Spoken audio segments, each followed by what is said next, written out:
بسم اللہ الرحمن الرحیم۔ السلام علیکم محترم سامعین۔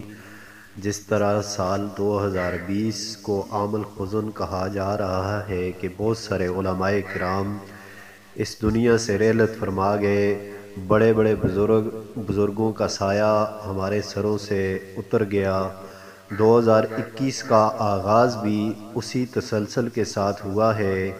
عالمی مجلس تحفظ ختم نبوت صلی اللہ علیہ وسلم کے عظیم مجاہد خطیب جامع مسجد بلال غلہ منڈی ٹوبہ ٹیک سنگھ حضرت مولانا محمد عبداللہ لدھیانوی صاحب انتقال فرما گئے ہیں۔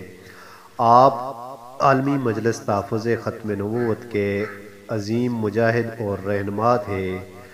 آپ کی خدمات ختم نبوت کے لیے بڑی گراں قدر ہیں۔ آپ کا تعلق ٹوبہ ٹیک سنگھ سے ہے، آج ان کا وصال ہو گیا ہے۔ آپ کی نماز جنازہ بعد از نماز ظہر قبرستان ٹوبہ ٹیک سنگھ میں ادا کی جائے گی۔ ملک آج ایک عظیم باوقار محب وطن اور امت مسلمہ کا درد رکھنے والی شخصیت سے محروم ہو گیا ہے۔